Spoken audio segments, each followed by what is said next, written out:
Football is full of superstars, legends who dominate the headlines, but every once in a while a player emerges who defies all odds, shatters expectations, and writes history in the most unbelievable way. One such player is Luka Modric, the midfield magician from Croatia. A man who went from being a war refugee to winning the Ballon d'Or and leading his country to a World Cup final. Luka Modric was born in 1990 in war-torn Croatia. His childhood was nothing like the young football prodigies we hear about today. Instead of playing in fancy academies, he was running for his life. At just 6 years old, he lost his grandfather in the brutal Balkan War, and his family had to flee their home. They lived in refugee camps, constantly hearing the sound of gunfire and bombings. But despite all the chaos, one thing remained constant in Modric's life: football. He would kick a ball around the camp, playing for hours, escaping the horrors around him. He didn't have a proper field, fancy boots, or expensive coaches, just raw passion and an unstoppable drive. But even when the war ended, the struggles didn't. When Modric joined Dinamo Zagreb's youth academy, many doubted him. He's too weak, too skinny, he'll never make it. That's what they said. Coaches thought he wasn't strong enough to survive in professional football. But Modric didn't listen. He trained harder than anyone, developed his game, and became a midfield genius.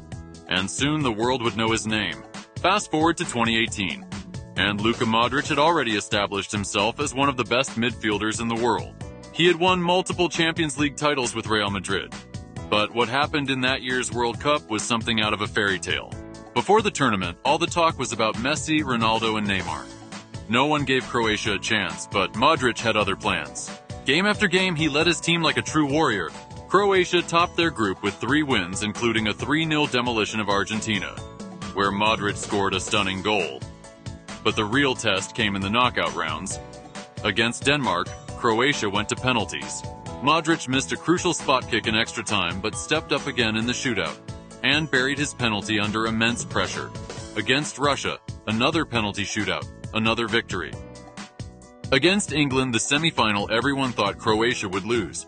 England scored early with a perfect free kick from Kieran Trippier, and for most of the first half, they dominated. The English media had already started celebrating, assuming Croatia would crumble under fatigue. But Modric, he ran the show. He covered every blade of grass, dictated the game, and led the fight back. Croatia equalized, and in extra time, Mario Mandzukic scored the winner. Croatia was in the World Cup final. After the match, Modric didn't hold back. In an interview, he sent a message to everyone who doubted them. Before the game, English media said we were tired and wouldn't keep up. Now look who's tired. He had silenced the world. Even though Croatia lost the final to France, Modric's performances were undeniable. He won the Golden Ball as the tournament's best player. And later that year, something unbelievable happened. He broke the Messi-Ronaldo dominance and won the Ballon d'Or. For the first time in a decade, someone not named Messi or Ronaldo was crowned the best player in the world. And that someone was a kid who once had nothing. A refugee who had lost everything, a player who was told he was too weak. Luka Modric had proven everyone wrong. His story isn't just about football, it's about never giving up, never listening to the doubters, and always believing in yourself. Because sometimes, the smallest guy on the pitch can have the biggest heart. And sometimes that's enough to conquer the world.